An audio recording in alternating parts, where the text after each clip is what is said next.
I'm from Chattanooga, Tennessee. I've been here for about 14 years, and I make music. So tonight we got with us Mr. Ariel. I try to roll my R's as best as possible. Ariel. And we also have Nestor on the guitar. And tonight, guys, I'm gonna do something a little bit different, okay? Is that okay with y'all? So instead of us doing an entire talk, I wanna take the time to make it into segments so that you can truly understand my story, okay? Is that okay? I wanna do a little bit of engaging too, so I want y'all to be open, all right? So I'll tell you my story, how I got into music. I was about 7 years old, and we had a music teacher who did chorus. He was over chorus, clarinets, and drums. But the drums weren't your typical type of drums.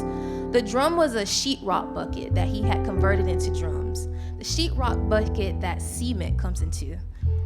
And I also have a question. Do y'all say cement or cement? Cement. Thank you. I'm from North Carolina, so I didn't know if that was just my slang I got from them or what. I say cement. So the buckets we would use as our drum, and during class what we would do is we would come up with a pattern. Each student had to come up with their own rhythm, own melody on this drum, and then he would have to see if that would be a rhythm we wanted to incorporate into our ensemble.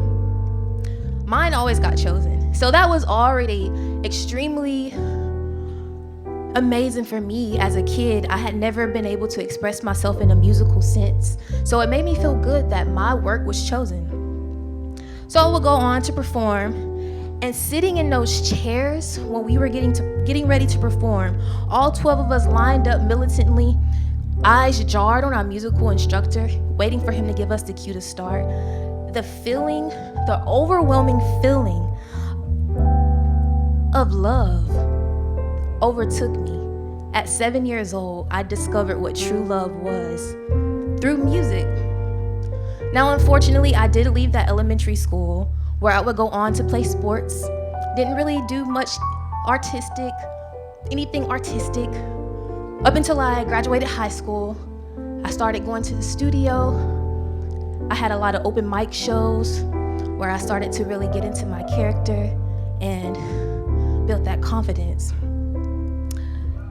So, 10 years down the road, here I am. Out of all this time, I think the biggest thing that I learned is to never be afraid to do anything. I'm gonna be the first to tell you, I was nervous as hell coming out on this stage, because I don't typically talk in front of people, I perform. But talking in front of people has been something I've been wanting to get more into, something that I've wanted to overcome. And so tonight, I feel like I'm overcoming that obstacle. So thank you guys so much for being here once again. So this next song that we're gonna get into is called Afterglow. This is one of the songs that was on my 5-song EP that I released 2020. Thank you, God, we're all still here. We made it. But this one is one that I created in a very intimate moment. I was sitting in my room and I just played the beat, and I had been I couldn't think of any song, any words, any lyrics to write for the longest time. And this one particular night, I sat down and I said, you know what, just turn this music on and just hum a melody. And that's probably one of my favorite ways to create music. I hear the melody first, and then the lyrics come second.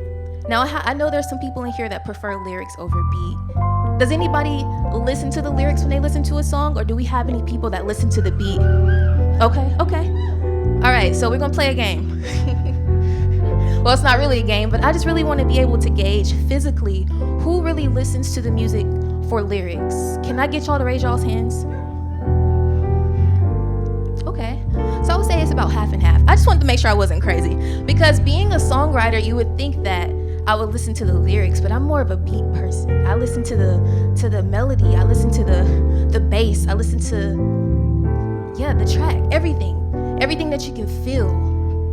And so for this next song, y'all get to get a sneak peek into my heart, because I wrote the melody, I hummed the melody, and then I wrote the lyrics. And this is what we came up with.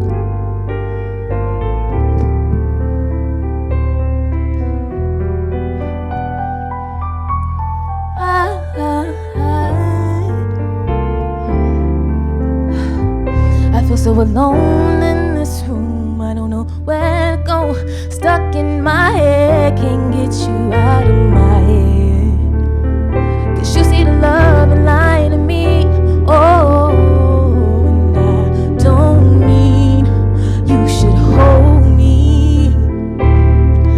I feel like you're the one for me. I don't know why I'm running. I just wanna save this moment. I'm a different type of woman. You know how I be. No, it's the afterglow. It's the afterglow. It's the afterglow. Can I get y'all to snap with me? It's the afterglow. It's the afterglow. It's the afterglow. It's the afterglow. It's the afterglow. I don't wanna make it seem like I'm the one that's giving this glow, a fight in the skies. Rise above it all, 'cause you know you're mine and not going nowhere, nowhere. Na, na, na, na. Oh,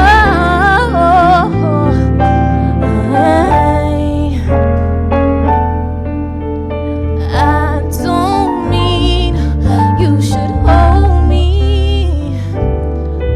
I don't wanna make it seem like I'm the one that's giving this glow, a fight in the sky.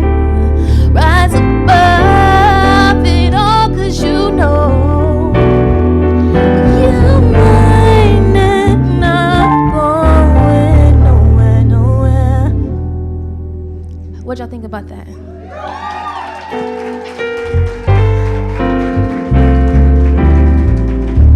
Thank you so much. I'm so full of gratitude right now. I just want to take the time to thank God.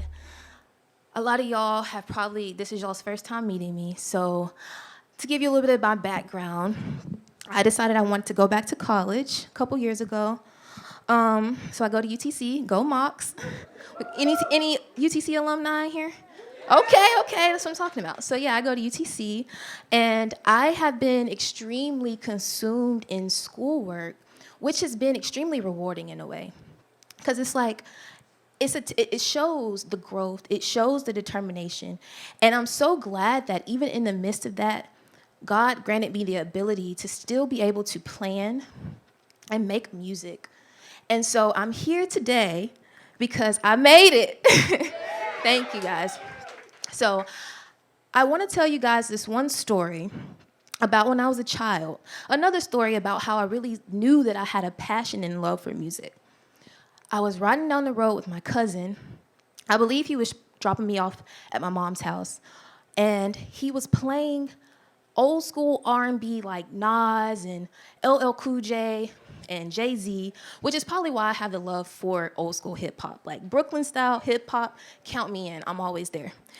But we were riding down the road, and I'm from a rural town in North Carolina, so it's crops, there's fields, there's cow manure, there's one house here, and then 3 miles down the street, there's one more house, and that's just how it was.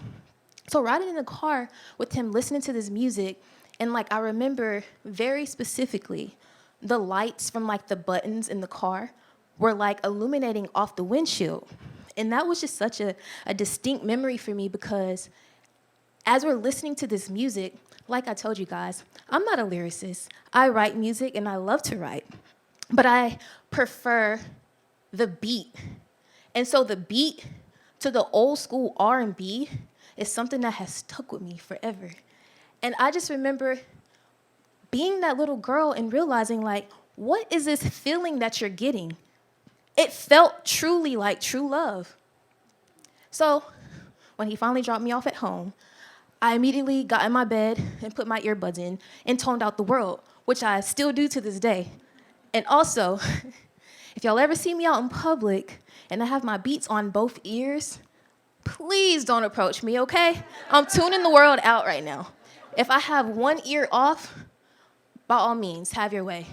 2 ears on, absolutely not. So, that was just a prominent memory that I felt like I should share with you guys to get you to understand how I felt growing up in that environment. So now that I'm 28, I'm back in school, I'm performing, I'm discovering more about myself. I thank God, which I've already given him thanks for that. But I can't help but also give thanks to my brother. I had an older brother. He was about 2 years older than me. He passed away. In 2017, it was very devastating. It was an extreme term of events in my life. I think I was 17 or 18 when he passed away. And I wasn't truly fully developed mentally to really take on that pressure of losing an older sibling. Now, don't get me wrong. We're all going to go through grief. It's inevitable, but it still sucks. So it's just best to learn how to move through it and just to always seek comfort from God. I love God, by the way, if y'all can't tell. So in the midst of me going through bereavement on behalf of my brother's death, I found God. I was kind of lost before then. I was doing a little bit of music, but we were just recording out of somebody's closet. I don't even know where I was at, y'all. I was just showing up places. I was young and dumb, basically. But we still created music, and it was still fun. But after losing my brother, I realized life is short. Life is extremely short, and we feel like we have a lot of time, and we really don't. And we're never prepared to lose anybody. So that's never fun either. But I took the time, instead of focusing on what had happened, I took the time to put all of that energy back into finding me and finding God.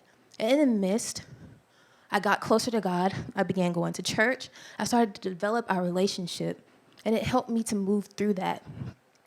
My brother, he had 2 daughters before he passed, both under the age of 2, and that would made it even more traumatic and devastating. But they're 7, or they're 8 and 9 now, and I feel like they see me as their father figure in a way. I don't know. But I just want to keep my brother's story alive, always honoring him, especially through music. Because as kids, we would always dance and sing for the family, perform, doing cartwheels, just being silly. You know, pop, lock, and drop it, stanky leg, soldier boy, you name it. If you can dance, we're doing it. And so, that helped me to develop my character and to just always be authentic in everything I did. I would like to say nothing about me is inauthentic. I'd like to always put my best foot forward and always aim to be the best that I can be. So for this next song, we're going to talk about some candy. Y'all like candy? What's y'all favorite candy? No, I'm just playing. My favorite candy is gummy worms, and I'm a big kid, y'all. I really am. I like gummy worms and beef jerky, and that's my thing. But I like spicy beef jerky, though. Yeah, shout out to Buc-ee's. They got some good beef jerky. If y'all haven't been.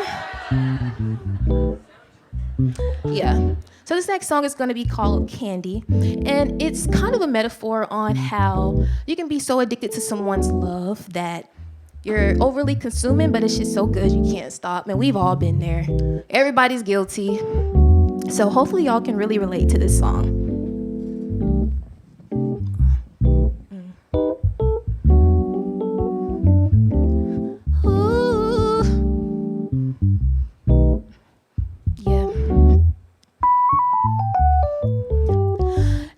Running laps through my mind. I seem to think of you all the time. Maybe I'm just a hopeless romantic, putting a lot of pressure on love. I gleam whenever you're around.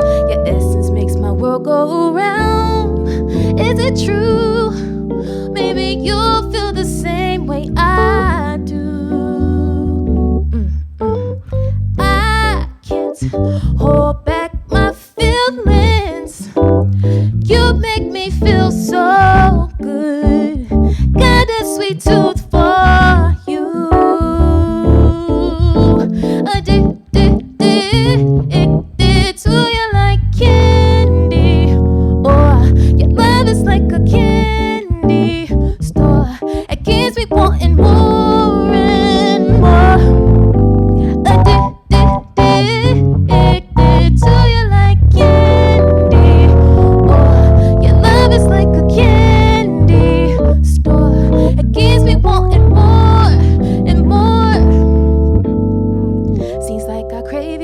all day and all night, trying to catch up on some reading to clear my mind. But in my stomach, butterflies begin to fly. I see your face even when I close my eyes. But when I'm asleep, all I dream about is you. And when I wake up, nothing else is new. I try to pray about it, but I'm stuck to you like glue. Ooh, I can't hold back my feelings. You make me feel so good. Got a sweet tooth for you. Addicted to you like candy. Oh, your love is like a candy store. It gives me wanting more and more and more of you. Oh, do you like candy? Do you like candy?